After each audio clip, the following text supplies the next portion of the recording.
J'ai 2 mots à vous dire. C'est quoi tes 2 mots? Je sais pas, j'ai pas encore réfléchi. J'ai 2 mots à vous dire. L'émission dans laquelle tout le monde peut dire quelque chose. Quoi? Mais c'est pas obligé, c'est que si on veut. J'ai 2 mots à vous dire. Bonjour et bienvenue dans J'ai 2 mots à vous dire, 21e jour de confinement. Est-ce que ça va mieux d'abord? Est-ce que vous voyez la vie d'une autre façon? Comment est-ce que vous imaginez votre avenir, le retour à la vie réelle? Pour vous aider à patienter et à réfléchir, chaque semaine, avec quelques-uns, nous avons choisi de nous rendre utiles en vous proposant de rencontrer des personnes inspirées et inspirantes. J'ai 2 mots à vous dire, spécial confinement, épisode 5, bienvenue à vous. Et bonjour les amis, bienvenue dans des nouvelles conditions techniques avec un nouveau logiciel qui, espérons-le, devrait mieux fonctionner. Comment ça va ?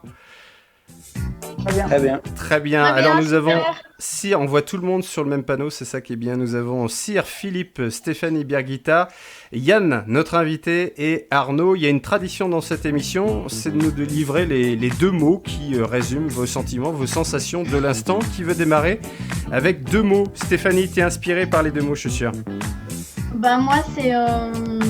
Non, je sais même pas ce matin. Ou ce soir, pardon. Tu vois, regarde. Voilà. Tu les as pas. Philippe, est-ce que tu veux bien démarrer? Ouais, total. Alors, on n'a pas Philippe. On n'a pas Philippe. Est-ce que avec plaisir et minimalisme. Plaisir et minimalisme. Pourquoi minimalisme? Minimalisme parce que j'ai regardé sur Netflix un reportage qui s'appelle The Minimalist et qui propose une galerie de personnes qui se ressentent sur les essentiels et qui ont décidé de vivre avec moins, mais avec mieux et avec plus de sens. Et ça m'a beaucoup inspiré et j'ai trouvé ça très, très intéressant. Et ça t'a inspiré. Et d'autant plus intéressant que c'est pas du tout dogmatique et que c'est pas du tout il y a qu'à fond con et il faut que vous fassiez ça. C'est juste qu'ils partagent de leur expérience et d'une manière très, très tranquille et très accessible. Ce ne sont pas des décroissants pour autant. Alors, non, on n'est pas dans ce mouvement-là. Attention, on a un président de CCI avec nous, hein, donc il faut faire attention. Oui, non, on est dans, par exemple, des personnes qui ont décidé d'habiter dans des toutes petites maisons où ils ont l'essentiel de ce qu'il leur faut pour vivre, et ça leur suffit, donc ils vont réorganiser leur vie comme ça, parce que ça leur convient, en fait. Hein. Qui veut jouer à 2 mots? 2 mots pour nous livrer. Ça me rappelle à quelque chose, moi, ça. Oui, vas-y, Stéphanie. Non, mais simplement, c'est la manière dont je vis actuellement. C'est tout. C'est ça qui se passe dans ta vie? Je suis pas décroissante du tout. Ah oui. Birgitta, on ne l'entendra pas ce soir malheureusement. Tu utiliseras le chat. Tu as des problèmes de son. Birgitta, c'est celle qui est au milieu de l'écran. Vitalité et avenir parce que le futur sera surprenant. Arnaud, 2 mots pour livrer tes sensations. Mad Men. Je suis en train de regarder la série Mad Men, j'en profite, et j'adore Donald Trapper et Roger Sterling. Et ça raconte le monde de la pub comme aux États-Unis. J'ai eu peur avec le début. Cyr, 2 mots. Donald Trapper, pas Donald Trump. Cyr, 2 mots. Utile, et puis par rapport au lancement de l'émission, persévérance. Oui, parce qu'il faut le dire, on a galéré avant de... D'ailleurs, pour ceux qui nous suivent habituellement, l'heure n'est pas la même que d'habitude. Pour ouvrir cette émission, on a galéré pour trouver une solution technique. Yann Trichard, ce sera notre invité. Il a le droit de jouer avec nous à 2 mots pour résumer sensation ou sentiment. Confiance et résilience. Confiance et résilience. On les explique maintenant ? Oui, la confiance parce que... on a la confiance globale dans la société, dans la capacité de rebond, et puis la résilience, parce que je crois qu'il nous en faut et qu'il faut qu'on soit engagé sur l'avenir, et donc avec la conviction forte que seule la résilience pourra nous permettre effectivement de continuer à vivre dans un monde qui sera peut-être différent, peut-être pas, en tout cas qui continuera de fonctionner normalement. Eh bien, qu'est-ce qu'on fait ? On a l'habitude de se tutoyer dans cette émission. Est-ce que c'est possible ? Est-ce que c'est un tutoiement compatible ? Super. Eh bien, on va faire Carrément. ça. On te posera cette question justement du monde d'après. Comment est-ce que toi, en tant que président de Chambre de commerce de Loire-Atlantique, tu l'imagines en tant que dirigeant, bien évidemment également. 2e épisode du feuilleton en 4 parties de la chronique de Cyr qui ausculte les mots dans cette période si particulière. Avant cela, voici notre invité. J'ai 2 mots à vous dire. L'invité de l'émission. Il est le dirigeant du groupe SID, il accompagne la transformation digitale des entreprises, ça c'est dans le civil. Il est aussi le président de la Chambre de commerce de Loire-Atlantique. Merci d'accueillir Yann Trichard. Yann Trichard avec le bon jingle. J'ai 2 mots à vous dire. L'invité de l'émission. Et on va lui poser plein de questions. Yann, si j'ai bien compris, en ce moment tu travailles à mi-temps, tu travailles entre 12 et 14 heures par jour. Oui, c'est ça. C'est un petit peu moins que d'habitude parce qu'il n'y a pas les événements. Donc, finalement, je suis un petit peu plus au repos. Donc, c'est moins que d'habitude, en fait. 12 à 14 heures par jour, c'est moins que d'habitude. Oui. Waouh, quel homme, j'ai envie de dire. Ça fait évidemment beaucoup d'activités quand on est président de chambre de commerce. Alors, à quoi ça ressemble ton quotidien en ce moment ? Un exemple de ce que tu as fait aujourd'hui, en ce lundi 6 avril. Ça passe, il y a énormément de choses. Enfin, c'est beaucoup de visioconférences, en ce moment. La réalité, c'est, j'ai une entreprise d'un peu plus de 200 personnes qu'il faut adapter dans la période qui est quand même pas complètement simple. Donc, gérer des chômages partiels, gérer des arrêts pour garde d'enfants, gérer des arrêts de mission. J'ai eu une trentaine, un peu plus de 30 missions arrêtées par des clients qui ont dit, compte tenu du coronavirus, on arrête. Donc, il faut accompagner tout ça, accompagner humainement. J'organise une fois par semaine un CSE. Donc, en général, on se voit une fois par mois. Là, on se voit une fois par semaine, plus une conférence par semaine avec tous les collaborateurs pour donner des informations sur où on en est, comment ça évolue. Comment ils réagissent, les collaborateurs ? Ça dépend. Enfin, il y a 200 personnes, 200 réactions. La plupart des gens sont compréhensifs et dans une logique. Et puis, on est dans une logique de combat. Le terme guerre a été employé. Donc, on essaye de s'adapter tous et de participer. Et je crois que tous les collaborateurs sont motivés, engagés dans cette particularité du moment. Et donc, ils écoutent, ils posent des questions, ils veulent comprendre, ils regardent les impacts sur leur salaire. Jusque-là, on a décidé de couvrir le différentiel de salaire par rapport au chômage partiel pour ceux qui sont au chômage partiel. Et voilà, on s'adapte pour que ce soit bien. Et c'est qu'une partie, puisque l'autre partie, c'est toutes les communications avec le préfet, avec la présidente de la métropole, avec le président du conseil départemental, avec le président des Comcom, pour essayer de trouver des solutions pour préparer le demain.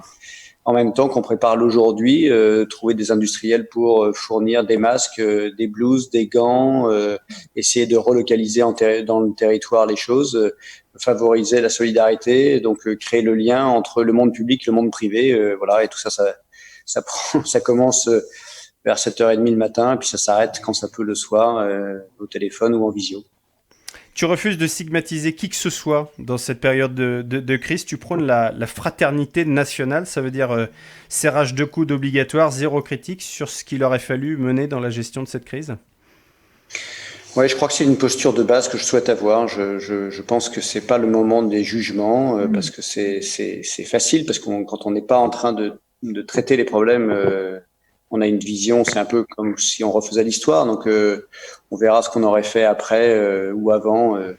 On voit des gens qui disent des choses et puis après, on voit les témoignages de Roselyne Bachelot par rapport à comment on avait traité la crise précédente. Je trouve que plutôt que de juger, il faut être dans l'action et dans la solidarité nationale. C'est vraiment dans ces moments-là, je crois qu'on peut le plus possible dire, voilà, on travaille tous ensemble, on oublie nos clivages et on est là au service de la protection des humains d'un côté, le fait de nourrir tout le monde en même temps et le fait de réussir à continuer à vivre, à avoir de l'électricité, de l'internet, de la vidéo comme ça et toute la chaîne qu'il y a et tout ça est très très très compliqué, très très systémique et parce que c'est très compliqué, je suis même pas sûr que qui que ce soit capable d'avoir une vue d'ensemble des interactions. Donc beaucoup d'humilité, beaucoup de solidarité, beaucoup d'engagement. Elle avait une revanche à prendre peut-être Roselyne Bachelot sur la crise du H1N1.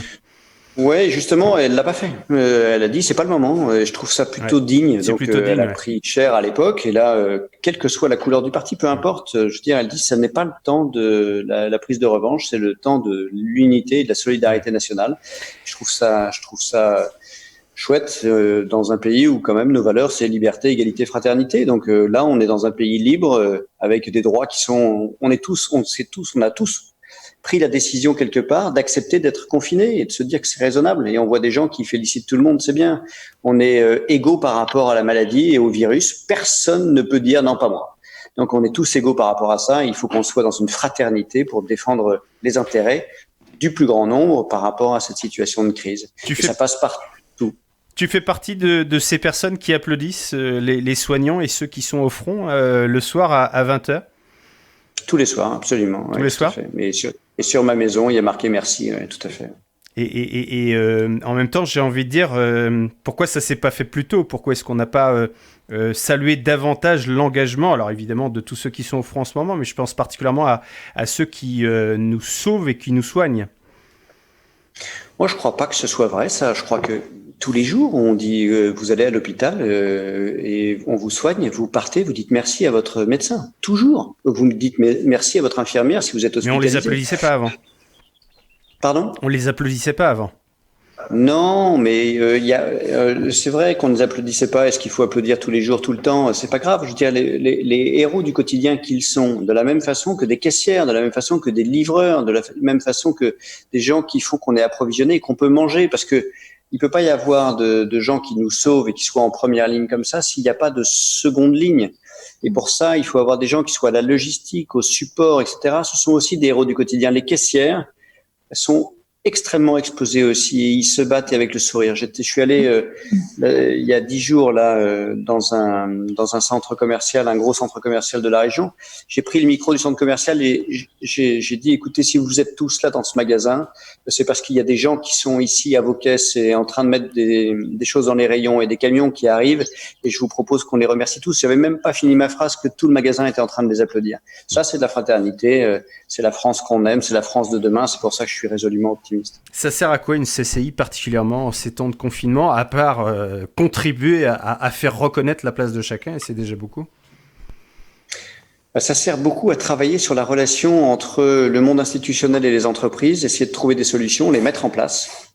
Ça passe par le fait qu'en ce moment, il y a 35 personnes de la CCI qui sont mobilisées de 8h à 20h pour répondre aux 500 à 800 appels jour que font les chefs d'entreprise pour poser tout un tas de questions sur, en ce moment, c'est le chômage partiel, les indemnisations, comment ça va se passer après, quelle chose administrative je dois faire, à qui je dois contacter, etc. Donc, ça passe par là, par l'accompagnement, par la coordination régionale avec la directe, donc la direction du travail, avec les représentants des salariés, avec tout ça. Donc on essaye de catalyser un peu ça et d'essayer de trouver des solutions.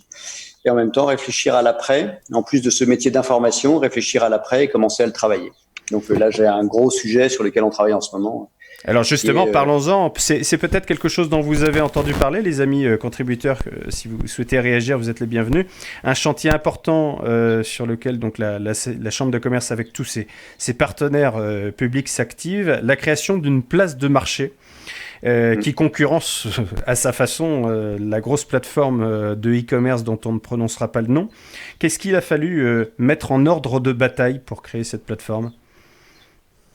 Alors le sujet, c'était de dire comment fait-on pour permettre à chacun qui est en situation de confinement et après, dans un monde où on apprend peut-être un certain nombre de choses. J'entendais tout à l'heure Philippe Dregnaud dire qu'il souhaitait effectivement qu'on vive peut-être, ou qu'il avait lu ou que ça l'intéressait de regarder comment on vivait de manière sur des choses peut-être plus proches, de plus grande proximité, de plus de sens.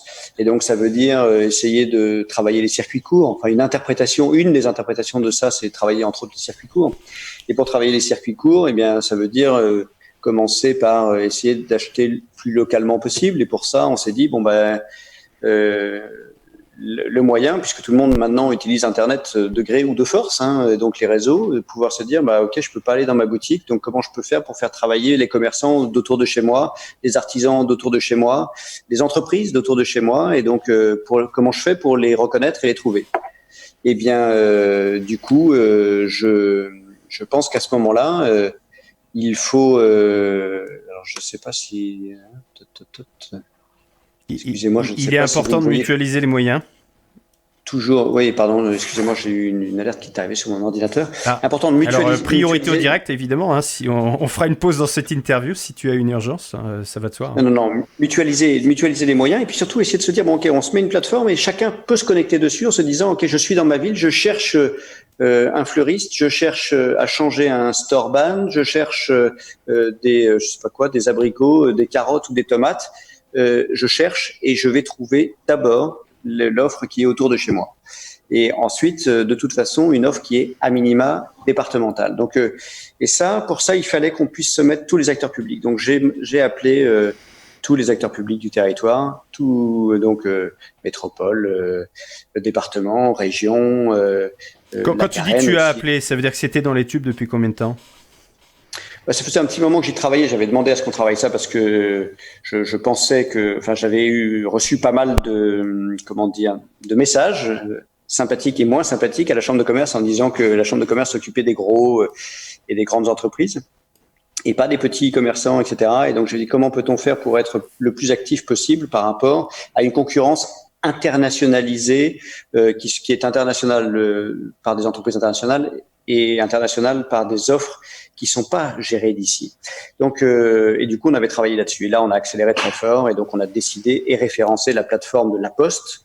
Donc, La Poste a défini une plateforme qui est comparable aux plateformes que vous pouvez connaître comme Cdiscount ou Amazon, une plateforme basée on a dit qu'on prononçait pas le nom. On mettra un bip au montage. La Poste, voilà, ça s'appelle Ma Ville, Mon Shopping.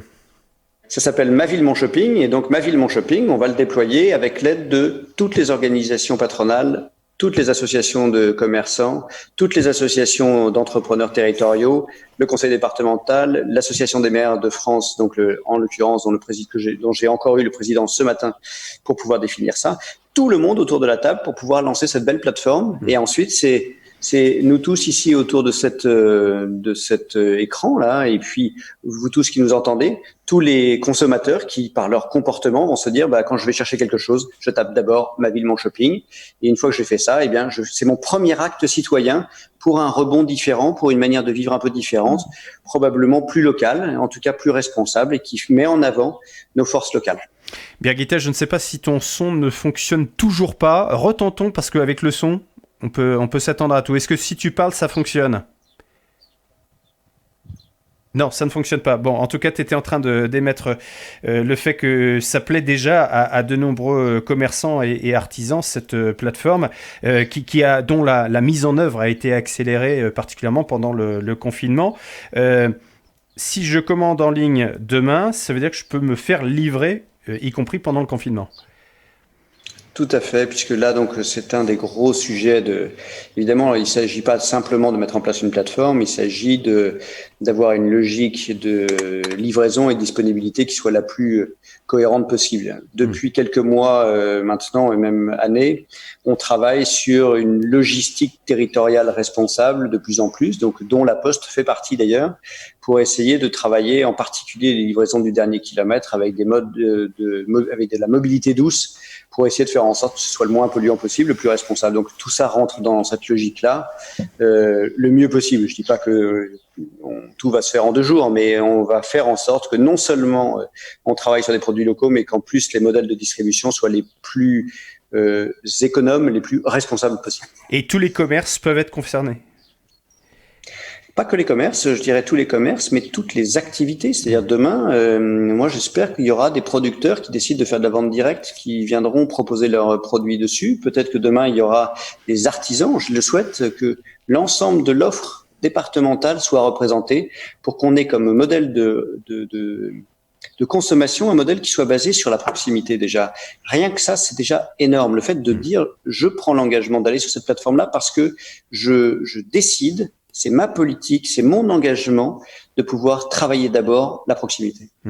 J'ai l'impression d'entendre les mêmes termes que certains acteurs de l'économie sociale qui revendiquent pour un certain nombre d'entre eux le fait d'effectuer leurs achats. Je pense au Festival des Vieilles Charrumes que je connais bien, où je fais un reportage chaque année. Et à chaque fois, ils définissent l'économie sociale comme le centre, l'épicentre de ce festival qui est Carhaix. Si je ne trouve pas à Carhaix, je vais dans la commune d'à côté et je fonctionne en escargot demain. C'est donc une façon de réinventer l'économie sociale ? C'est une façon, je crois, on a tous tendance, alors probablement oui, c'est une façon surtout de se dire, je mets en place un moyen, qui est un moyen digital, de pouvoir faire une extension de ce que j'aimerais pouvoir faire naturellement. Il faut qu'on mette en place les outils. Il y en a qui existent, bien sûr, mais la réalité, c'est de dire comment fait-on pour que on puisse avoir une évidence. Et c'est là où il y a que, et c'est là le principe d'un État-providence, une chambre de commerce et d'industrie, ça résulte d'impôts qui sont payés par les entreprises pour aider les entreprises.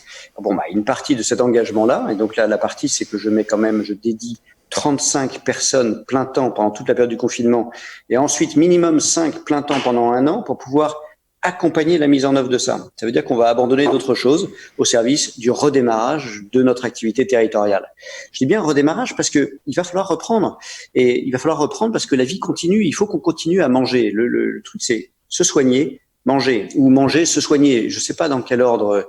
Probablement que si on ne mange pas, ça pose vite des problèmes. Donc, il faut qu'on soit capable d'avoir ça et qu'en même temps, on soit les plus responsables possibles. On est confronté à une situation à laquelle on n'avait jamais été confronté, en tout cas de notre vivant. Là, on va pouvoir avoir un mode de réaction qui va reprendre effectivement une logique d'économie sociale et solidaire au sens économie globale. Et je dis régulièrement, il n'y a pas pour moi 2 typologies d'économie. Il n'y a qu'une économie et ensuite il n'y a qu'une typologie de consommateur. Si on veut consommer local, si on veut que l'économie soit locale, ça commence par la consommation. Donc, choisissons de consommer local, choisissons de consommer au travers d'une plateforme locale et ou pas de plateforme locale, mais en travaillant et en achetant local, et on change notre modèle économique et on change notre modèle de distribution et on change cette globalisation dont certains ne veulent plus. La globalisation dépend avant tout de notre manière de consommer.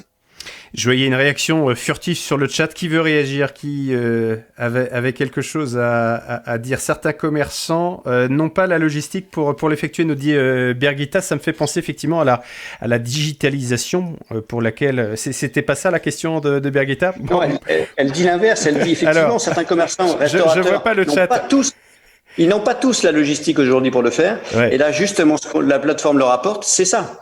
C'est qu'on va leur apporter la logistique, on leur met à disposition en leur disant, écoutez, voilà, la personne va pouvoir faire et on va venir faire, c'est du click and collect. Donc, on va venir prendre, on va avec les outils de support et de logistique, entre autres de la Poste, et puis de la logistique urbaine sur Nantes Métropole, qui est en train de se déployer au niveau départemental, pour faire en sorte de leur apporter cette logistique, pour leur permettre justement de pouvoir faire une extension de leur boutique. Quel que soit son stade d'avancement en matière de digitalisation? Ah oui, puisque en fait, puisque vous l'apportez sur Internet. Mais ce qu'on va faire justement, c'est que on est en train de lancer un modèle dans lequel on va aller chercher et former des gens, nous, pour pouvoir accompagner les commerçants dans la création de leur boutique en ligne. Alors après, évidemment, ça se fait pas par l'opération du Saint-Esprit. Il faut bien que les gens aillent créer leur boutique, renseignent leur boutique, etc. sur leur page. En l'occurrence, ça c'est évident. Donc c'est une création, c'est comme la création d'un second point de vente. Donc vous avez une boutique, et bien demain vous aurez une boutique et une boutique virtuelle pour ceux qui n'en avaient pas, et pour ceux qui en ont déjà une, c'est pas grave, ils la référenceront sur la plateforme de manière à ce que effectivement ça puisse être une extension de leur business. Quels sont tes conseils, Yann, pour consommer davantage local sans tomber dans une logique de protectionnisme? Ouais, c'est simple. Alors, moi, j'essaie de m'appliquer à ça, c'est-à-dire que je me refuse à acheter des choses, déjà pour l'alimentaire, qui viennent d'ailleurs que d'Europe. Donc, en fait, maintenant, c'est très simple puisque c'est affiché partout. Donc, vous savez, quand vous achetez aujourd'hui, en ce moment, une poire, elle peut être française. Si vous achetez un melon, il n'est pas français. Donc, faut pas acheter de melon en ce moment. Et puis attendre la saison. Ou de l'agneau qui vient de Nouvelle-Zélande pour un hypermarché près d'Angers. Voilà, ça fait polémique. L'agneau vient de Nouvelle-Zélande parce qu'il y a des gens qui les achètent en Nouvelle-Zélande et qui sont prêts à acheter de l'agneau de Nouvelle-Zélande. Je n'achèterai pas d'agneau de Nouvelle-Zélande. J'achèterai de l'agneau français. Et voilà. Jamais, encore une fois, ça vient du comportement. Vous savez, pour pouvoir avoir une distribution responsable, il faut avoir des achats responsables. Ça commence par le consommateur. Les distributeurs mettent à disposition des consommateurs ceux qui sont prêts à acheter. Le jour où il n'y a plus d'acheteurs pour l'agneau de Nouvelle-Zélande, il n'y aura plus d'agneau de Nouvelle-Zélande dans les États. Mais en même temps, tant qu'il y aura des hérésies comme ça qui seront proposées aux clients, il y aura encore malheureusement des comportements déviants. Est-ce qu'il faut légiférer davantage? Bon, non. Je ne crois pas qu'il faille légiférer sur tout. Moi, je crois que, franchement, c'est notre responsabilité. Si chacun d'entre nous décide d'acheter local, c'est sa responsabilité. C'est pas la responsabilité des gens. Il y aura toujours quelqu'un, ça a existé de tout temps. L'histoire de la France est construite comme ça. On s'est construit sur du commerce international. On est allé vendre nos produits à l'autre bout du monde et on allait importer des choses de l'autre bout du monde pour les ramener ici. C'est ce qui se passe aujourd'hui. On aura toujours aujourd'hui, on n'achète pas tous nos tables qui sont fabriquées en France. On les achète en venant de partout. C'est une question de comportement d'achat. Et c'est vrai pour l'agneau, c'est vrai pour une table, c'est vrai pour un équipement informatique. Bon, ben voilà, on achète des iPhones, on n'achète pas que des Fairphone et pourtant le Fairphone est fabriqué en France et réparable. Donc c'est une question de comportement individuel et je crois que moi je crois beaucoup à ce que disait tout à l'heure Philippe Tréniaud. Je pense que si on est réactif, si on invente des choses nouvelles, si on souhaite être acteur d'un monde nouveau ou d'une nouvelle manière de faire, il faut qu'on en soit les acteurs opérationnels. C'est-à-dire que on commence par nous-mêmes. Donc plutôt que toujours dire aux uns et aux autres il n'y a qu'à faucon, et si chacun fait ça, terminé, il n'y a plus de problématique d'internationalisation à outrance ou autre. On sera responsable et on achètera local. Et à ce moment-là, eh bien, nos distributeurs locaux ne chercheront plus que des produits locaux. Sans ça, ils perdront leurs clients. C'est Birgitta qui réagit le plus sur le chat. Est-ce que quelqu'un veut bien lire ce qu'a écrit Birgitta? Puis je donne la parole à Philippe. C'est peut-être c'est son côté élu de chambre de commerce aussi à Birgitta, peut-être, qui fait qu'elle est au taquet. Qui veut... Le dernier chat de Birgitta, c'est les bouchers, etc. s'organisent déjà pour développer leur vente à domicile, et la sortie du confinement va stimuler ça. C'est vrai. Philippe, tu voulais réagir? Il y a des exemples aussi. Oui, Stéphanie. Oui. Alors, moi, Stéphanie, puis Philippe. Pardon. Stéphanie, tu rebondissais, puis Philippe aura une question. Ok, pas de... Oui, je disais sur... Alors là, vous m'entendez? Parce que la connexion, apparemment, elle n'est pas stable. On t'entend. Très bien. Moi, je disais, localement, nous, on s'est organisé aussi avec la maraîchère, etc. Et effectivement, il y a des paniers qui sont faits, on prépare ça ensemble. Il y a beaucoup de bénévolat qui s'est mis en œuvre. Et c'est vrai que, bon, voilà, la période, elle est propice à ça. Le mot fraternité, j'aime bien. Après, je pense qu'il va rester des choses de toutes ces initiatives. Hein. Oui, absolument. D'ailleurs, en fait, on dit liberté, égalité, fraternité. Et moi, je pense qu'on devrait dire égalité, fraternité et du coup liberté. Parce que si jamais on se dit ça, la liberté résulte en fait du fait qu'à la base, on considère qu'on soit égaux et qu'on soit dans une démarche fraternelle. C'est ce qui nous donne effectivement une liberté. C'est vrai que les sans-culottes d'il y a un peu plus de 200 ans aspiraient d'abord à la liberté sans doute, mais le paradigme a évolué. Philippe et ensuite Arnaud. Oui, moi, je voulais juste ajouter que pour être dans cette dynamique-là, il faut d'abord de la conscience individuelle et une volonté de s'inscrire dans cette dynamique. Et également, et je reviens à la notion de choix et d'essentiel, faire des choix de consommation et notamment financiers, où on va peut-être effectivement payer l'agneau local ou le produit local un petit peu plus cher que le produit importé de je ne sais pas où. Mais que ce choix-là est nécessaire et va nous amener à faire des choix, effectivement, et peut-être consommer un produit local, le payer un petit peu plus cher et ne pas s'acheter ou ne pas consommer autre chose. Voilà, donc on en revient toujours à la notion de responsabilité individuelle et de choix que fait l'être humain de s'inscrire dans une dynamique ou pas. Et en même temps, ce sont des cadras et quinquas qui se parlent là, ce soir, qui, bon, voilà, on va pas demander la fiche de paye à chacun, mais ont des moyens supérieurs à la moyenne des gens. Et pour le coup, je me mets à la place aussi des personnes qui n'ont pas ces moyens-là, qui touchent le SMIC et qui vont peut-être continuer à être attirées par l'agneau qui coûte 2 fois moins cher. D'où ma question du fait de légiférer sur notamment les achats alimentaires, parce que le faire sur tous les achats, c'est pas simple. Je vais intervenir, David. Oui, Stéphanie et Arnaud. Je pense qu'en fait, il y a plusieurs choses. Il y a parce que les légumes, encore une fois, si on prend, les légumes, je compare pas à autre chose, mais la plupart des légumes qu'on achète directement aux producteurs sont beaucoup moins chers que n'importe quel autre légume de qualité biologique ou raisonnée ou autre qu'on achèterait emballé, etc. Donc ça, c'est déjà une information. Et la deuxième chose que je trouve importante, c'est le développement du sens critique, parce qu'effectivement, quand en termes de comportement, on est sur des inconscients collectifs, que effectivement, ce qui va être français ou local va coûter plus cher, évidemment, on va pas y aller. Et c'est pour ça que d'ailleurs, il y a une scission dans les modes de comportement. Et là, l'exemple de l'agneau, en fait, là, en off sur le chat, on était en train de se le dire, il y a une enseigne qui vend de l'agneau étiqueté agneau français. Et quand on se penche sur l'étiquette, parce qu'on a cette pratique d'aller vérifier, on a ce sens critique, on voit que l'agneau vient de Nouvelle-Zélande. Donc après, voilà, il y a cette notion d'effectivement inviter les gens au bon sens, faire chacun notre part à ce niveau-là. Et je suis assez d'accord par rapport à ce que dit Yann. Mais il y a aussi le fait d'avoir ce sens critique et d'avoir ce réflexe d'aller voir, chercher, comprendre, mais avoir pour le du coup, bon sens, en fait. Là, ça pose un problème de fraude à la règle, à la loi, en l'occurrence. Yann, pardon, Arnaud.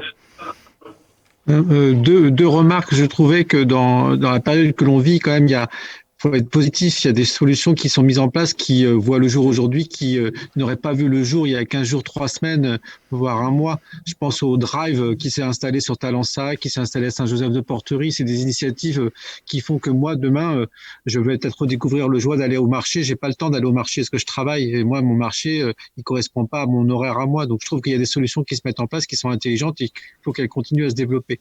Ça, c'était la première remarque. Et la deuxième, c'est qu'il faudra quand même faire attention à ce que les habitants des quartiers populaires, je pense à Bellevue, Malakoff, d'Hervalières, pour bien connaître ces dossiers-là, pour les travailler au quotidien. On parle de Nantes, pour ceux qui nous suivent à l'autre bout de la France.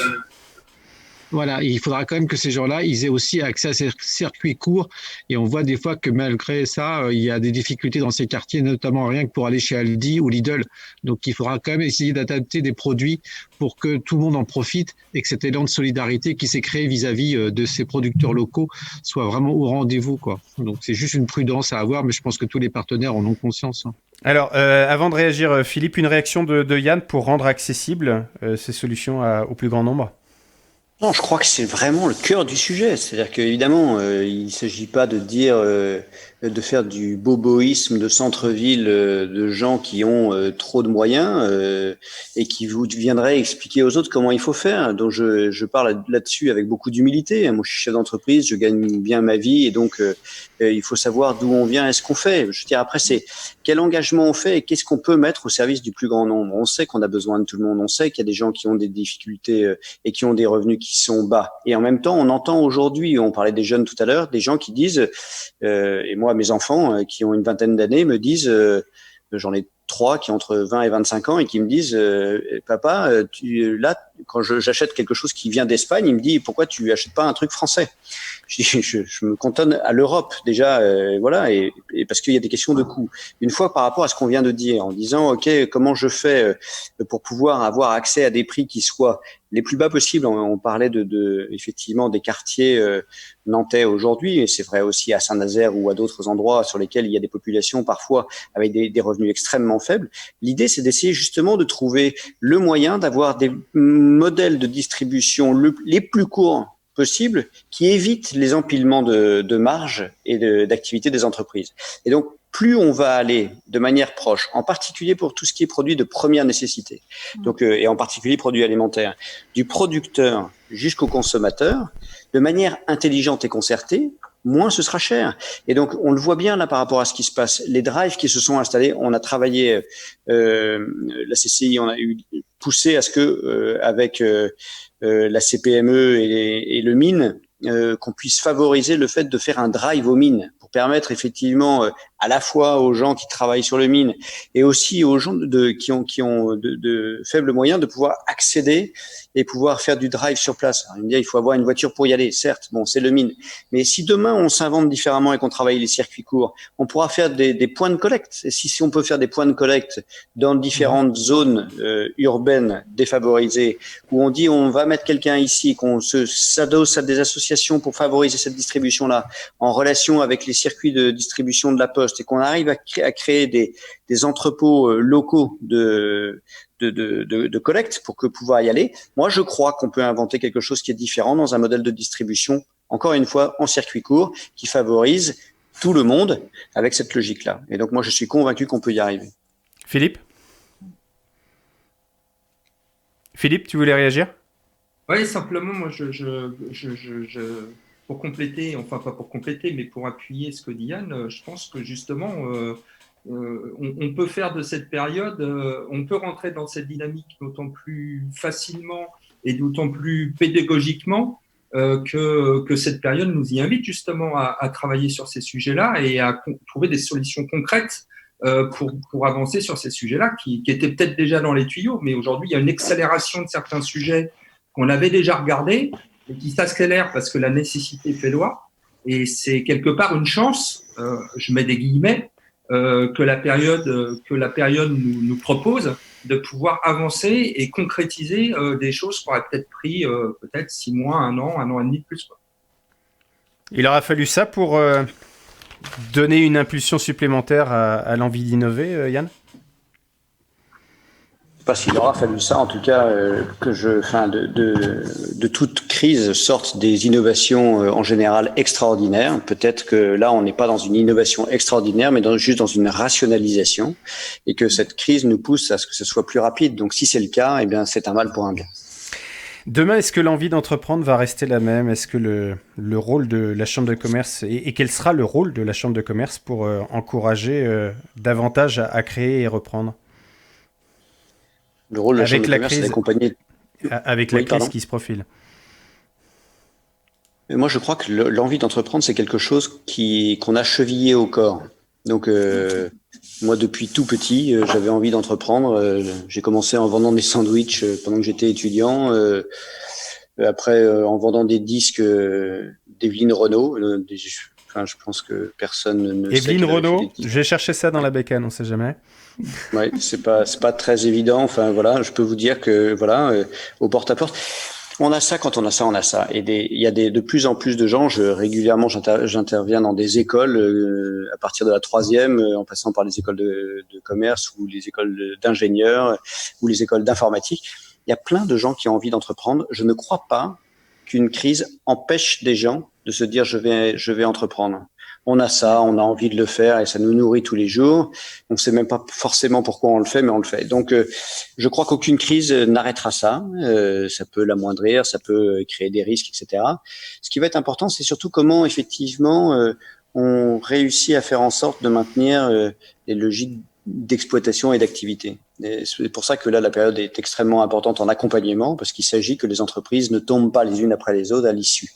Et c'est la raison pour laquelle la logique de place de marché de circuit court va devenir d'autant plus importante, parce qu'il va falloir qu'on soit assez attaché à travailler le plus possible en local. Voilà, on va peut-être avoir de nouvelles formes, par contre, d'organisation d'entreprise, de nouvelles formes d'entrepreneuriat, c'est possible, je ne sais pas. En tout cas, je crois que je ne crois pas que ça s'arrête. Et c'est là que Philippe intervient, puisque Philippe, tu es coach bénévole pour l'antenne de Nantes de l'association 60 000 rebonds, qui habituellement accompagne des entrepreneurs qui ont déposé le bilan pour mieux rebondir, alors pour réentreprendre ou pour retrouver une solution salariée. Et là, dans cette période exceptionnelle, votre façon à vous, à 60 000 rebonds, d'être encore plus utile, c'est de proposer un coaching solidaire pour tout type d'entrepreneur qui serait en difficulté. Alors oui, tout à fait. Donc, l'association 60 000 rebonds, elle est nationale et elle a 2 vocations. Accompagner le rebond des entrepreneurs post-liquidation, qu'ils soient entrepreneurial ou salarial, et que ce soit bien un choix de rebond, entrepreneurial ou salarial, parce qu'il y a des entrepreneurs qui ont entrepris et qui ne souhaitent plus entreprendre pour des raisons qui leur sont propres mais qui veulent se réinvestir dans le monde économique et notamment par un emploi salarié. Et la deuxième vocation, qui est aussi importante, c'est accompagner le changement du regard sur l'échec en France. Puisque aujourd'hui, bien évidemment, on n'est pas comme dans certains pays anglo-saxons qui valorisent l'échec. On a encore un regard un petit peu, je dirais, dévalorisant de quelqu'un qui a connu un échec, quel qu'il soit, et notamment un échec entrepreneurial. Donc, je rappelle simplement ça. Et aujourd'hui, effectivement, on sort volontairement du cadre normal de notre intervention qui est auprès des entrepreneurs qui le demandent et qui ont liquidé leur activité. On propose, puisque en fait, les entrepreneurs chez nous sont accompagnés par un coach professionnel et un parrain, une marraine sur le côté plus opérationnel de leur projet. On a un vivier de coachs qui s'engage bénévolement pour l'association. Et au niveau national, il a été décidé et décliné au niveau régional et local de proposer à tout entrepreneur qui souhaiterait bénéficier d'un coaching ponctuellement pour regarder une situation, une interrogation, un questionnement, une difficulté qu'il pourrait connaître, de solliciter un de nos coachs pour un accompagnement de 3 séances de coaching à titre bénévole et solidaire pendant cette durée de confinement. Donc, la manière de pouvoir y accéder est simplement d'aller sur le site de 60 000 rebonds, de regarder sur ce site, sur la page contact, et sur la page contact, il y a un lien, il y a marqué « Être accompagné ». L'entrepreneur fait la demande, est mis en relation avec un de nos coachs qui entame la relation de coaching avec lui. Voilà, donc c'est notre manière à nous, 60 000 rebonds, très intégrée et très aux côtés des entrepreneurs dans notre quotidien associatif et d'engagement. Et d'ailleurs, Yann connaît bien, puisqu'ils hébergent aujourd'hui un de nos temps collectifs mensuels au sein de la CCI. Donc, c'est notre manière de contribuer en solidarité et de mettre à disposition des personnes qui en ont besoin des compétences qu'on a au sein de notre structure et de notre association. Et Birgitta aurait voulu, en tant que marraine, parce qu'elle est élue de chambre de commerce et elle est aussi marraine à 60 000 rebonds, réagir, mais voilà, les problèmes de son font que c'est pas pour ce soir. Tu nous en reparleras, Birgitta, dans une prochaine émission. Yann, un retour sur ce que nous dit Philippe sur 60 000 rebonds, sur tous ces entrepreneurs en ce moment qui sont en difficulté et pour lesquels il est urgent et éminemment important de mettre cette énergie exceptionnelle à leur service. 60 000 rebonds, c'est une association fantastique parce que c'est vrai que en fait, il y a des systèmes d'appui, d'accompagnement pour beaucoup de monde et assez peu pour les chefs d'entreprise. Donc, on a tendance à considérer les chefs d'entreprise comme des patrons du CAC 40 tous, et ce qui est pas le cas parce que quand même la très très grande majorité des entrepreneurs sont des entrepreneurs de TPE, de toutes petites entreprises, souvent de quelques personnes, et donc voire une seule, voire parfois l'entrepreneur est tout seul, et puis parfois il a réussi à monter 2, 3, 4, 5, 10, 15, 20, 50 personnes, et puis à un moment donné, pépin de vie, pépin de marché, comme là, ce qui est en train de se passer en ce moment, et là tout d'un coup tout s'effondre extrêmement brutalement, et donc et souvent donc on dit effectivement les 3D, dépôt de bilan, ensuite dépression et ensuite divorce. Et donc, c'est très important d'avoir des gens qui soient là, et qui soient des bénévoles, qui soient à l'écoute, qui aient de l'expérience, qui soient là pour les accompagner. C'est la raison pour laquelle, bien sûr, la Chambre de commerce et d'industrie accompagne. Et c'est aussi pour ça que dans la fraternité dont je parlais tout à l'heure, il y a des gens qui s'engagent pour pouvoir accompagner. Et donc c'est top, bien sûr. Il faut ça, tout en espérant qu'il y ait le moins d'entreprises qui soient en situation de défaillance pour essayer de. Il y a quand même pas mal d'entreprises qui rentrent pas dans les cases des aides de l'État, là. Arnaud, c'était ça ton idée ? Non, c'était une question pour le président Yann, pour le président de la CCI. Juste. D'accord. Alors attendez, tu vas pouvoir poser ta question. Juste pour terminer sur cette idée, Yann Trichard, il y a un certain nombre d'entreprises qui ne rentrent pas dans les cases des aides de l'État. C'est difficile à vivre au quotidien, cet écart entre les effets d'annonce et la réalité. Ça bouge. C'est surtout que c'est très difficile, je crois, objectivement, encore une fois, je parlais de systémie tout à l'heure, de pouvoir définir sur 3 millions d'entreprises un cas générique qui corresponde à tout le monde. Donc, il y a autant d'entreprises que de situations. Et je crois que les systèmes d'accompagnement, là, du coup, il y avait des entreprises qui étaient exclues des systèmes d'accompagnement de l'État, et du coup, la région, le département, la métropole, la Carène ont mis en place un nouveau système qui est fait pour essayer d'accompagner les gens qui n'étaient pas dedans. Il y a peut-être encore des trous dans la raquette. En tout cas, quand il y en a, on essaye de les identifier et puis de les remonter autant que ce soit possible. Et c'est ce que Maintenant, vous faites oui, il y aura toujours des trous dans la raquette, et c'est la raison pour laquelle il faut des systèmes d'accompagnement associatifs qui sont là pour pouvoir justement aider au maximum ces personnes. Arnaud. Oui, je crois savoir que notre région et notre département est une région quand même résistait bien avant la crise par rapport au taux de chômage, hein, et il y avait quand même une dynamique de l'emploi. Est-ce que l'on peut penser qu'il va mieux résister quand même à la crise que d'autres départements, d'autres régions françaises, et quelles sont les particularités de cette résistance? Alors merci de cette question. Je crois qu'on a l'avantage fantastique sur notre territoire d'avoir un territoire pluriel. C'est-à-dire que notre région est une région dans laquelle on n'a pas de spécialité. Et pas de spécialité, ça veut dire qu'on sait faire plein de choses. Donc on sait faire de l'aéronautique, on sait faire de la navale, on sait faire de l'industrie traditionnelle lourde, on sait faire du petit commerce dans plein de domaines, on sait faire du textile, on sait faire beaucoup de choses. Et du coup, on a déjà en fait une sensibilité ouest. Alors d'abord l'ouest, on n'y passe pas, c'est un lieu de destination, on est d'accord. Donc comme on vient en destination, on s'est organisé par rapport à ça. Ensuite, on a une culture RSE, donc de responsabilité sociale, sociétale et environnementale, qui est peut-être un peu supérieure à d'autres, donc un peu moins égoïste. Et puis, on aime bien notre territoire. Personne ne sait ce que c'est qu'être un Ligérien, en fait, puisque à part quand on est Ligérien soi-même, mais en attendant, on est très rapidement chez nous quand on arrive dans cette région-là, quand on vient d'ailleurs. Et donc, on a cette capacité-là. Et puis, on a une capacité fantastique. On appelait ça le jeu à la nantaise à l'époque, il y a très longtemps. Je déteste le foot, mais ça s'appelle comme ça. C'est un jeu solidaire. Et en fait, on travaille bien ensemble. C'est-à-dire que ici, on a une région de droite, une métropole de gauche, Saint-Nazaire de gauche, des communes de droite. Il y a un peu de toutes les couleurs. Et quand on est en face de problématiques, eh bien, on se met, et en particulier sur tout ce qui touche à l'économie, eh bien, on se met tous autour de la table pour trouver des solutions communes. Et je trouve ça super parce que l'économie, en l'occurrence, ça n'a pas de couleur politique. C'est juste, effectivement, essayer de mettre en place des moyens qui permettent d'aller d'un producteur jusqu'à un consommateur. Et donc, ça n'est pas mu par une couleur politique. Et ça, je crois que notre territoire a su et sait construire ça en essayant d'être apolitique ou au moins apartisan au moment de parler d'économie. Et donc, je crois, oui, qu'on avait réussi à descendre beaucoup plus bas que les autres en matière de chômage. Et du coup, je pense qu'on sera beaucoup plus résilient, c'est le terme que j'employais au début de cette émission, et qu'on sera beaucoup plus résilient pour la suite.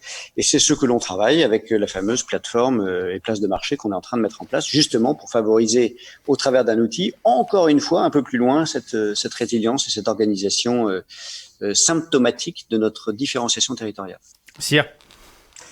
Ouais. Je voulais juste revenir 2 secondes sur 60 000 rebonds, qui est une super belle SO, et notamment pour vraiment faire passer le message que quand on est entrepreneur, c'est pas facile d'oser aller frapper à la porte de 60 000 rebonds.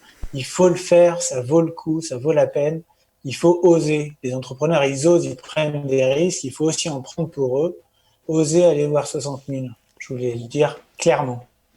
Et ben voilà. Et sur les aides, sur les trous dans la raquette, etc., pour aussi être dirigé différents types, enfin 2 entreprises un peu très différentes l'une de l'autre, on se rend compte quand même qu'entre effectivement la région, le département, BPI aussi, il y a encore d'autres choses qui vont sortir et que petit à petit, la solution s'affine, se peaufine et voilà.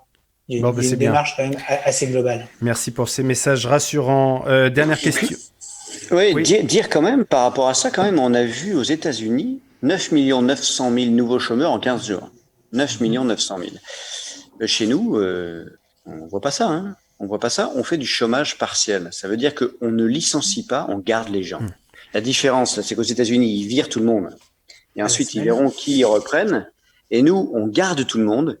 Et notre État-providence, on est on pourrait pile repartir dans les cours d'économie et du keynésianisme. Hein. Donc, Oui. On est dans une logique, effectivement, de pousser à ce que on garde le maximum de la structure de nos entreprises, on les accompagne, BPI, les prêts garantis par l'État, tout un tas de dispositifs opérationnels pour accompagner les entreprises à passer cette crise-là, tout en les aidant à garder leurs salariés. Et ça, c'est, je crois, une bonne base pour pouvoir promettre un bon rebond derrière. Et surtout, on tient compte des erreurs de 2008, où ça n'avait pas été le cas. Il y avait eu extrêmement peu de chômage partiel en 2008. Moi, je crois qu'on traite les choses de manière extrêmement différente ici, qu'on est en face d'une crise qui est sans commune mesure. C'est bien plus gros que 2008, mais bien plus gros que 2008. Et du coup, je pense qu'on est plus proche de 1929 en l'occurrence en termes d'amplitude de crise, mais avec en plus une mondialisation, donc ça peut faire beaucoup plus mal. Moi, je fais partie des gens qui pensent effectivement qu'il faut que l'État accompagne le plus possible pour faire en sorte de maintenir l'activité. Je ne parle pas en tant que les entreprises, en tant que maintenir les activités, quitte à empêcher ce qui est en train de sortir ici, les entreprises qui distribuent des dividendes de pouvoir en plus effectivement bénéficier des aides d'État. C'est normal que effectivement il y ait une approche solidaire globale de l'économie, que donc on puisse maintenir ça et permettre à ce que chacun demain puisse continuer à avoir un job. Dernière réaction, Arnaud ? Je voulais juste compléter, même sur l'aspect médical. Je regardais la télé hier sur France 2. Une semaine de soins aux États-Unis, c'est 70 000 euros. Il faut payer 70 000 euros pour se faire soigner aux États-Unis pour une semaine de soins. En France, c'est pas le cas aujourd'hui et on le voit avec tout le travail qui est mené par le monde médical, privé et public. Philippe, sur la santé ? Non, pas sur la santé. Pas sur la santé. Je sais pas si c'est le moment, mais je relaye un message de Birgitta sur le consommer local, qui disait que les intermarchés demandent aux maraîchers d'apporter leurs produits, ils leur consacrent des corners et ils font des annonces dans les supermarchés au micro pour valoriser et pour mettre en avant ces corners et puis pour que les gens viennent acheter dans ces corners. Donc les choses bougent, évoluent. Après, la pérennité de toutes ces choses-là, c'est un autre sujet. Mais en même temps, que le mouvement soit donné et que la dynamique soit là, faut commencer par là, quoi. Eh bien, la CCI travaille justement avec les patrons de supermarchés pour les pousser à travailler en local de plus en plus. Et il y a de plus en plus là d'enseignes qui se sont mis au consommer local et qui font des annonces, y compris dans les magasins, pour dire vous êtes un producteur local, contactez-nous à telle adresse, etc., pour qu'on puisse vous référencer et favoriser ça. Donc, et ça, alors je sais pas si ça se passe partout en France, en tout cas, ça se passe chez nous. Aujourd'hui, en ce moment, et de plus en plus de producteurs peuvent rentrer en contact direct avec les supermarchés. S'il y a des producteurs qui nous entendent et qui n'y arrivent pas, ils rentrent en contact avec les chambres de commerce et d'industrie et on les aidera. Dernière question, Yann. Ton entreprise, le groupe CID, est spécialisée dans la transformation digitale des entreprises. C'est une entreprise libérée. Rappelle-nous juste en 2 mots ce que c'est qu'une entreprise libérée. Est-ce que la crise qui s'annonce peut être propice au développement de ce modèle ? Moi, je suis extrêmement heureux qu'on ait lancé ce concept-là, qui est très simple, puisqu'il s'agit d'avoir une organisation qui est basée sur la confiance. Donc, quand tout d'un coup, en 48 heures, on dit, ça y est, tout le monde part chez soi, autant que ce soit possible, à part ceux qui sont obligés d'aller faire des interventions sur site et pour lesquels, effectivement, on protège.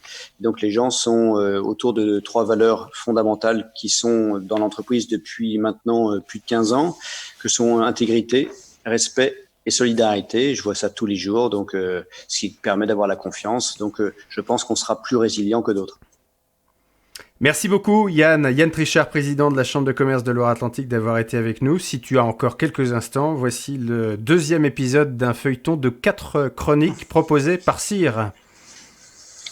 Avec un jingle, cette fois-ci, qui aura du son pour de bon. J'ai 2 mots à vous dire. Et tout le monde peut ramener sa fraise. Ah ben voilà ce que c'est que de changer de système technique de diffusion. Cyr a commencé à écrire le 29 mars cette chronique et il s'est intéressé à un symbole de ce nom, Covid-19. Et la semaine dernière, il nous a expliqué, il nous a proposé une lecture de ces mots, puisqu'il joue beaucoup avec les mots co-ensemble, lien, relation, vide, du vide. Covid, ce qui nous vide de nos relations. 19, 10, Neuf, ce virus est-il là pour nous dire de faire du neuf dans nos relations? Cyr y répond avec un coplein 27, co-ensemble, le lien, la relation, et le plein, coplein, cette relation pleine lorsqu'elle est juste, lorsqu'elle me respecte moi, lorsqu'elle respecte l'autre. 27, en fait, c'est deux sets expériences vers l'intérieur, à laquelle être coupé de l'extérieur nous invite. Jeté sur un mind map, eh bien ces pensées s'écrivent ensuite dans différents présents. Le présent du passé, ses souvenirs qu'il recontacte. Le présent du présent, son attention, sa concentration sur ce qui se passe. Et puis le présent de l'avenir, ses attentes, ses projets. Ça, c'est le résumé de la semaine dernière. Voici le deuxième épisode, Sia. Aujourd'hui, le présent du passé. Le présent du passé. Bonjour à tous et à chacun. Qui vous parle ? On me disait récemment que j'étais un poète pragmatique. Alors, comme un mélange d'inné et d'acquis, sûrement le côté poète dans l'inné, qui rêve le monde de demain, et puis le côté pragmatique dans mon expérience professionnelle dans l'industrie métal, qui est plutôt le symbole du monde d'hier. Dans cette énergie, en fait, composite, j'aime associer structure et décalage, conviction et ouverture, force et douceur, réalisme et sans limite. Alors, d'où ça vient ? Je dis souvent que, comme Obélix, je suis tombé dans Germe, moi, tout petit. Ma différence avec Obélix, c'est que je peux y replonger régulièrement, et ça, c'est top. Germe, c'est un accélérateur de prise de conscience, pour moi, jusqu'à la prise de conscience qu'en fait, c'est un constructeur de compétences. Germe, c'est un peu comme une imprimante 3D, pour moi, qui, fine couche par fine couche, permet à chacun de se découvrir. Alors, cette aventure de la relation de soi à soi vers laquelle cette période de confinement nous conduit, je l'ai vécue dans un temps plus long, par petites touches, un peu comme sur une toile impressionniste avec des Pierre Moulard inspirants, des Gilbert Jaffrelot, des Paul Devendre guides, des Pauline Ponce, des Tanguy Lunven, ces artistes vibrants, des Stéphane Bijard, des Pierre Maurice, des Jean-Pierre Goude, des Louise Brouwer, et trois petits points. Pendant de nombreuses années, en fait, cette transformation se faisait presque malgré moi. La transformation, c'est ce phénomène discret et silencieux qu'on vit, j'espère, en ce moment, dans un temps continu. Transformer, ça veut dire être en train de se donner forme. Et le temps de la transformation, c'est le temps du devenir, c'est pas du tout celui qui structure nos organisations bien souvent au quotidien. Le temps de l'horloge, du faire, du process, le temps comptable, compté, marchand, dans lequel nous avancions parfois à marche forcée. Alors depuis quelques années, au milieu de toutes ces expériences, j'ai compris que le véritable enjeu, et en plus loin JE, était d'élever mon niveau de conscience de moi-même. J'ai compris en quoi la curiosité de la relation était pour moi un vecteur principal. Et étymologiquement, curiosité, ça vient de cura. Et cura, c'est prendre soin. Être curieux de soi, c'est prendre soin de soi. Comme si cette toile impressionniste prenait petit à petit la forme d'un autoportrait. Comme si le pinceau qui jouait sur la toile, je l'apprivoisais et je commençais à le faire moi-même courir sur cette toile. Tout cela sans objectif, sans plan, mais avec une intuition et une volonté d'expérimenter, la prise de conscience intervenant plus tard. Un moment particulièrement illustrant est ce moment où j'embarquais dans une aventure professionnelle unique à laquelle Yann a pu participer, qui était The Bridge. The Bridge, c'est un événement de commémoration au départ, en juin 2017, du centenaire du débarquement américain en 1917. C'est un événement composite, réunissant l'histoire, l'art, le sport, l'entreprise. Et c'est une aventure vécue dans une 3D émotionnelle. Et on voit bien en ce moment l'importance de l'émotion. Il y avait l'émotion historique qui ancre, l'émotion artistique, force créatrice, et l'émotion sportive qui change et projette dans la concrétisation. Émotion, moteur, mouvement, motivation, même racine étymologique. Comme j'ai eu cette chance d'être pendant 1 an et demi co-acteur avec Damien Grimond de la construction de cet événement, avec le Queen Mary 2 pour la première fois, sûrement la dernière fois de retour à Saint-Nazaire, j'ai pu vivre une expérience très forte dont l'ampleur était challengeante vis-à-vis de chacun dans ses limites. Le terrain de jeu était incroyable en fait pour se rencontrer, et dans ce moment d'une grande exigence professionnelle, c'est là que des choses se sont mises en place pour moi, pour progresser dans ma relation avec moi, que j'ai reconnecté avec des structurants de mon enfance et que j'ai découvert d'autres structurants. comme une réponse un peu en balancier à ce challenge The Bridge. Et pourquoi je vous parle de The Bridge à ce moment-là, c'est que finalement, ce contexte de confinement, c'est lui aussi un environnement très challengeant, individuellement et collectivement. Et je vous retrouve dans le prochain épisode de cette pause qui nous conduira à revisiter le temps, et ce sera le temps, le présent du présent. Et on va découvrir un autre temps. Merci beaucoup, Cyr dans ses œuvres d'écrivain. Yann, pour terminer, est-ce que tu peux juste nous raconter en quelques dizaines de secondes un instant marquant de cette expérience The Bridge? Le moment où, sans aucun doute, le moment où on est à Saint-Nazaire, sur le bateau, où il y a les multicoques qui sont juste à côté, et qu'à ce moment-là, dans le visuel, on a le pont de Saint-Nazaire, l'estuaire de la Loire, la ville de Saint-Nazaire et un Airbus A380, tous les fleurons de l'industrie et le savoir-faire d'un territoire réunis à un seul moment, avec peut-être 100 000 personnes en train d'applaudir. C'est notre territoire, c'est pour ça que je suis très très très optimiste pour nous. Et c'était bien un président de chambre de commerce qui était notre invité ce soir. C'est tout à fait raccord. Merci beaucoup Yann, très cher. Merci Cyr, Stéphanie, Birgitta avec du son la prochaine fois, c'est promis. Merci Arnaud, merci Philippe. Et à très vite dans Je Moi Vous Dire. Salut. Désormais, vous ne sortirez plus de chez vous sans avoir préparé les 2 mots que vous avez à nous dire. J'ai de quoi vous dire. L'émission dans laquelle tout le monde prend sa place. 1, 2, 3, 4, 5